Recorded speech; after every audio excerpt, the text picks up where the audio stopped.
사랑하는 기쁨의 교회 성도 여러분, 안녕하세요. 오늘은 다 같이 우리 디도서 3장 1절에서 7절의 말씀을 묵상하도록 하겠습니다. 제가 여러분들을 위해서 3장 1절에서 7절의 말씀을 읽습니다.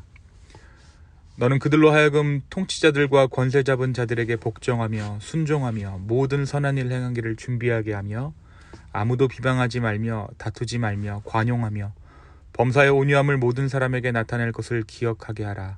우리도 전에는 어리석은 자요 순종하지 아니한 자요 속은 자요 여러 가지 정욕과 행락에 종노릇한 자요 악독과 투기를 일삼은 자요 가증스러운 자요 피차 미워한 자였으나 우리 구주 하나님의 자비와 사람 사랑하심이 나타날 때에 우리를 구원하시되 우리의 행한 바 의로운 행위로 말미암지 아니하고 오직 그의 긍휼하심을 따라 중생의 씻음과 성령의 새롭게 하심으로 하셨나니 우리 구주 예수 그리스도로 말미암아 우리에게 그 성령을 풍성히 부어주사 우리로 그의 은혜를 힘입어 의롭다 하심을 얻어 영생의 소망을 따라 상속자가 되게 하려 하심이라.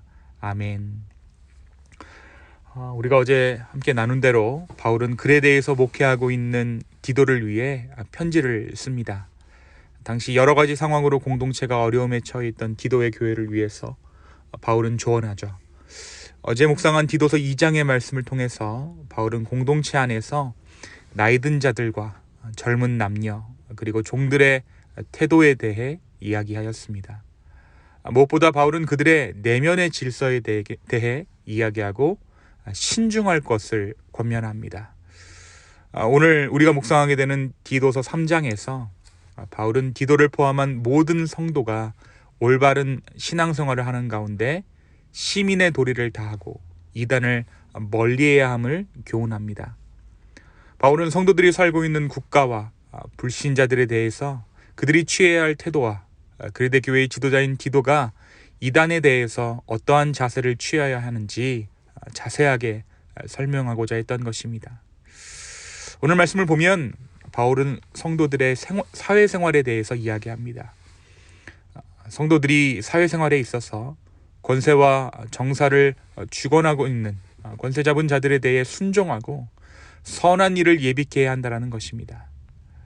성도들은 서로 회방하거나 다투지 말고 사랑으로 용서와 관용하며 범사에 온유한 자세를 가짐으로써 그들로 하여금 하나님 나라의 가치를 보여줘야 한다는 것이죠. 믿는 자들이 주로 세상을 향해 취하게 되는 태도인 정죄와 비방을 버리고 지금 그리스도 안에 있는 자들이라고 할지라도 한때는 모두 세상 가운데 속하여 죄를 의삼아 살았던 자들임을 기억하라는 것입니다. 지금 그레데의 성도들이 교회 안에서 은혜를 누리고 신앙생활하는 것은 결코 성도 스스로가 옳은 선택을 했기 때문이 아니라 오직 우리 주님의 은혜로 말미암은 주님의 구원이 있었기 때문에 우리가 구원 얻은 자에 속하였음을 기억해야 한다는 것이죠. 이 은혜를 잃어버린다면 사람은 금세 스스로가 높아져 교회 밖에 있는 사람들을 정죄하고 비난하게 되며 궁극적으로는 나라의 질서와 체제마저 부정해버리고 만다라는 것을 바울은 디도에게 보내는 편지를 통해 이야기하고 있습니다. 그러면서 무엇이라고 이야기합니까? 3장 4절에 우리 구주 하나님의 자비와 사람 사랑하심이 나타날 때에 우리를 구원하시되 우리의 행한 바 의로운 행위로 말미암지 아니하고 오직 그의 긍휼하심에 따라 중생의 씻음과 성령의 새롭게 하심으로 하셨다라고 기록하고 있죠. 우리가 있는 이 자리가 믿음의 자리가 결코 나로 말미암는 것이 아니라 주님의 은혜가 나타나신 바 되어 바로 이 자리에 우리가 서 있게 되었음을 바울은 또 한 번 강조하고 있는 것입니다. 사랑하는 성도 여러분, 오늘 말씀 우리에게 무엇을 말해주고 있습니까? 오늘 말씀 우리에게 신앙생활을 하는 것은 사회에 부적응하는 것이 아니다라고 말합니다. 오히려 교회라는 공동체를 통해 순종의 미덕을 배워 세상 가운데 나아가는 것이 바로 믿는 자의 삶이라는 것을 오늘 말씀은 우리에게 다시 한번 말해줍니다. 오늘날 기독교의 위기에 대한 여러 가지 분석들이 존재하죠. 그런데 그 중에서 우리가 흘려듣지 말아야 할 조언이 언제부터인가 그리스도인들이 사회 부적응자들이 되었다라는 것입니다. 교회 안에서 신앙생활은 하고 그 안에서 나름의 문화를 이루어 향유하지만 사회에서는 영 힘을 쓰지 못한다라는 것이죠. 그 이유는 교회가 부흥하면서 교회 안에서만 머물러도 생활이 가능해졌기 때문입니다. 오히려 교회가 더 우등한 문화다, 교회가 더 우등한 공동체다라는 생각들이 교인들 가운데 있었다라는 거예요. 그러면서 믿지 않는 자들을 무시하고 그들을 깔보는 그러한 풍조가 교회 안에 존재하게 되었다라는 것입니다.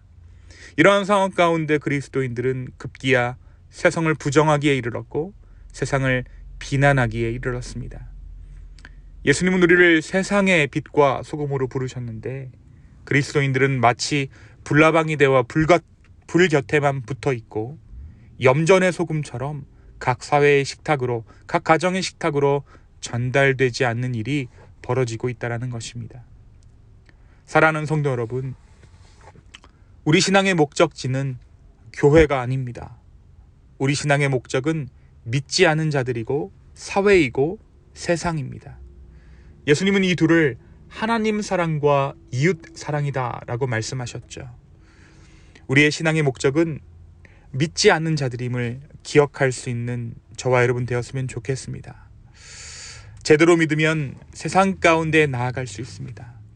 복음의 온전한 믿음으로 반응할 수 있는 저와 여러분의 오늘 하루 되기를 예수님의 이름으로 축원합니다. 또한 오늘 말씀 우리에게 비방과 비난을 멈추는 것은 은혜를 기억하는 것에서 시작한다라고 말해주고 있습니다. 은혜를 기억할 때 우리는 비방과 비난을 멈출 수 있습니다.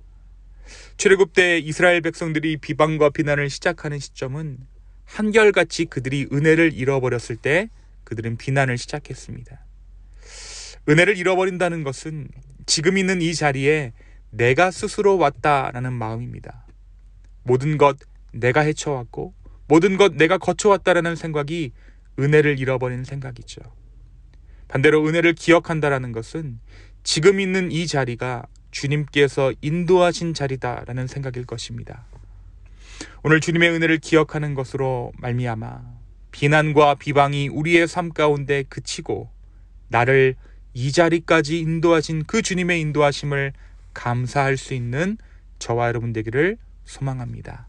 바로 그때 우리는 바울이 이 디도에게 편지를 쓴 목적처럼 보다 아름답고 단단하고 하나님 나라를 온전히 담고 있는 그리스도의 공동체를 이루게 될 것입니다. 오늘 이 은혜를 기억하며 은혜를 사모하는 기쁨의 교회 모든 성도 되기를 예수님의 이름으로 축원합니다. 이 시간 함께 기도하시겠습니다. 주님, 오늘 말씀을 통하여서 우리에게 이 세상을 향해 우리가 어떠한 마음을 가져야 하는지 말씀하여 주시니 주여 감사합니다. 주여, 이 세상 가운데 빛과 소금으로 부르신 하나님의 부르심을 우리가 기억하여서 비난과 비방이 아닌 주님의 은혜를 간구하는 우리 모두 되게 하여 주시옵소서. 또한 은혜를 잃어버려 비방으로 내 입술을 더럽히는 것이 아니라 하나님께서 나의 삶을 인도하고 계신다는 그 은혜를 기억할 수 있는 오늘 하루 되게 하여 주시옵소서. 감사합니다. 이 모든 말씀 살아서 역사하시는 예수님의 이름으로 기도하였습니다. 아멘.